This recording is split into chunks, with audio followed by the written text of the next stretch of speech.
হাতের কাছে থাকা একটা ডিম আর 1 কাপ আটা দিয়ে বানিয়ে নিলাম মজাদার এই বিস্কিট বা পিঠা। চায়ের সঙ্গে কিংবা অতিথি আপ্যায়নের জন্য এই পিঠাটা সংরক্ষণ করে রাখতে পারবেন আপনি 1 মাস পর্যন্ত। হ্যালো এভরিওয়ান, আসসালামু আলাইকুম। সবাইকে তাহলে আসুন বেলা আলহামদুলিল্লাহ আমি ভালো আছি। তাহলে চলুন পিঠাটা তৈরি করা যায়। এই বিস্কিট বা পিঠা বানানোর জন্য আমি প্রথমে নিয়ে নিলাম একটা ডিম আর দিয়ে দিলাম 1 কাপ চিনি। এখন এই ডিম আর চিনিটা আমি খুব ভালো করে মিক্স করে নেব। ডিম আর চিনিটা আমি খুব ভালো করে এই যে মিক্স করে নিচ্ছি, এভাবে একটু নেড়েচেড়ে খুব ভালো করে মিক্স করে নিচ্ছি। যখন ডিমের কালারটা চেঞ্জ হয়ে আসবে তখন বোঝা যাবে যে ডিম আর চিনিটা খুব ভালো মিক্স হয়েছে। এখন দিয়ে দিলাম 1/2 কাপ তেল।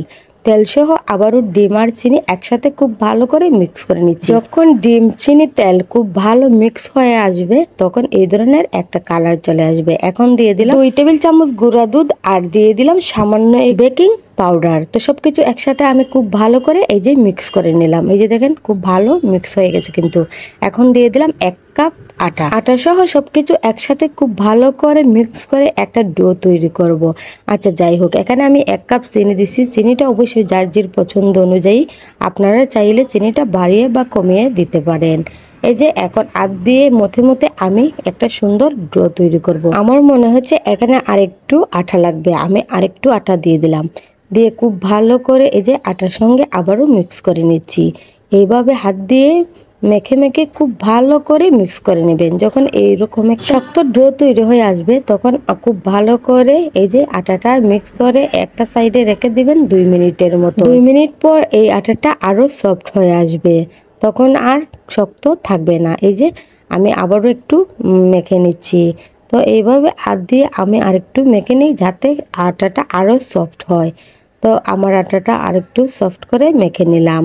এখন আমি পিঠা শেপ দেবো, তাই হাতের মধ্যে সামান্য একটু ঘি লাগিয়ে নিলাম। আপনারা চাইলে তেলও লাগিয়ে নিতে পারেন। তো বিস্কিট বা পিঠার সাইজ অনুযায়ী আপনি লিচি নেবেন। তো আমি একটু বড় বড় সাইজের বানাবো তাই একটু বেশি পরিমাণে লিচি নিলাম। এখন 2 হাতের তালুতে ঢলে ঢলে লম্বা একটা পিঠার শেপ দিয়ে দেব। এই যে দেখেন আমি লম্বা একটা পিঠার শেপ দিয়ে দিলাম। এখন নকশা কাটার জন্য ঘরে থাকা যে কোনো চামচ বা ছুরি দিয়ে আপনি উপরের নকশাটা কেটে নিতে পারেন। এই যে আমি একটা ছুরির সাহায্যে এভাবে কেটে নিলাম, দেখতে কিন্তু বেশ সুন্দর হবে। তো এইভাবেই আপনি প্রত্যেকটা পিঠার মধ্যে ছুরি দিয়ে কিংবা চামচ দিয়ে এভাবে একটা শেপ দিয়ে দিতে পারেন। আমার পিঠা বানানো হয়ে গেছে, এখন শুধু ভাজার পালা। বিস্কিট বা পিঠা ভাজার জন্য তেলটা খুব বেশি গরম করতে যাবেন না। তেলটা খুবই অল্প গরম যখন থাকবে তখনই পিঠাগুলো দিয়ে দিবেন। এই যে আস্তে আস্তে পিঠাগুলো ভিতর থেকে হয়ে আসবে। তো তেলটা যদি গরম থাকে তাহলে উপরের অংশটা পুড়ে যাবে, ভেতরটা কাঁচা থাকবে। তাই চুলার আঁচটা খুবই লো ফ্লেমে রেখে পিঠাগুলো ভাজতে হবে। এই যে দেখেন একটা সাইড খুব সুন্দর কালার চলে আসছে, আমি এখন অন্য সাইড উল্টিয়ে দিচ্ছি।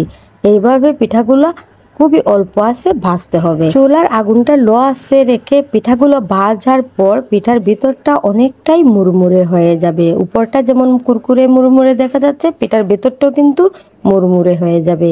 এই যে পিঠাগুলো খুব সুন্দর ভাজা হয়ে গেছে, এখন নামিয়ে নিলাম। দেখতে কতটা সুন্দর এবং লোভনীয় হয়েছে, তাই না?